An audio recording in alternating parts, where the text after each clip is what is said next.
Omoidashite, at that time, is a remembrance tribute to recognize a person, movement, moment, or a location in time that had a contributing effect to the Japanese American community.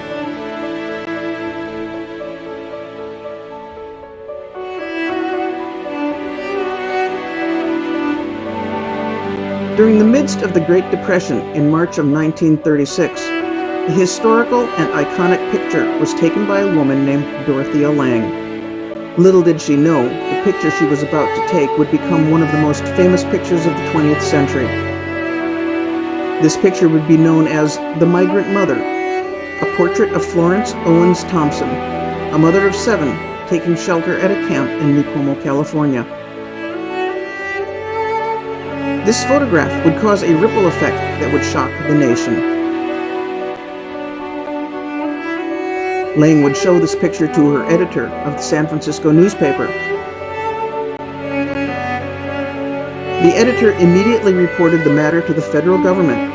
The government rushed to the camp and provided aid, preventing starvation.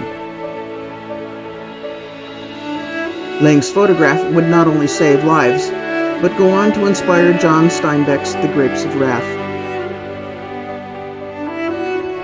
Following her success in 1941, Lange's powerful ability to capture portraits of the American people would be called upon again.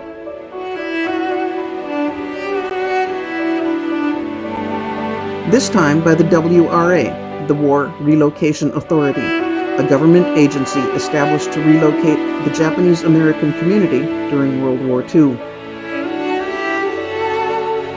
Lange would answer this call and do what she did best: get close to her subjects and capture them as they were in real life.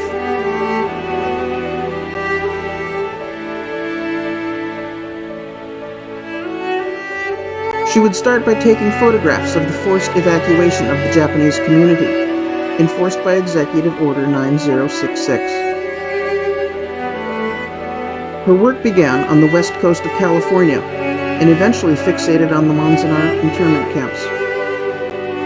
The majority of photographs you are about to see have been censored by the U.S. government for over 60 years and have not been seen by the public until 2006. Children of the Wheel Public School. This store owner would hang this sign the day after the attack on Pearl Harbor.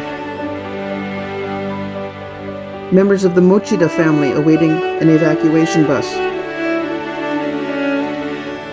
Kimiko Kitagaki, young evacuee guarding the family baggage.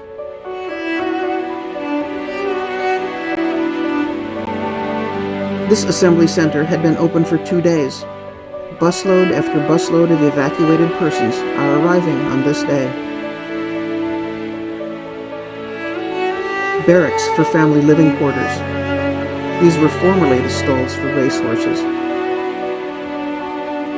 Learning how to walk. Grandfather and grandson of Japanese ancestry. During these hard times, Lange would not forget to capture the joy and hope people found in their daily lives.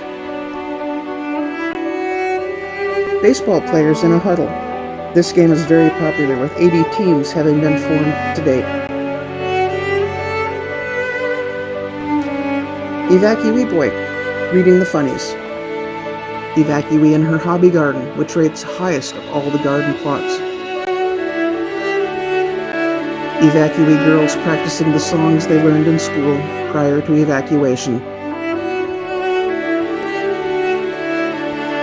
Lange would complete her commission and submit hundreds of negatives to the War Relocation Authority.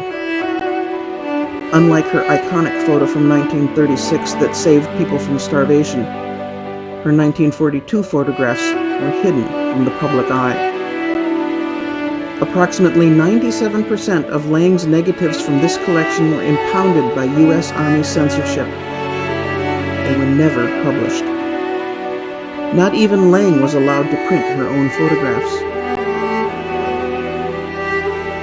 Lange's photo collections were then sent to the National Archives, where they stayed forgotten for 64 years.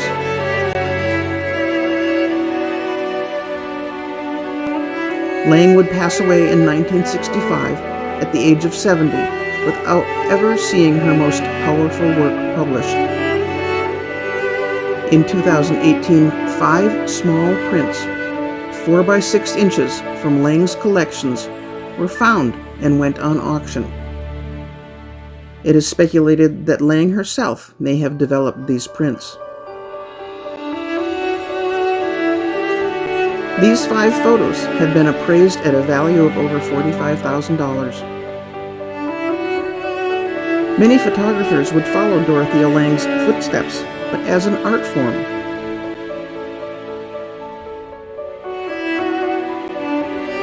Lange never considered herself to be an artist, but it was her job, a calling, to document what she saw.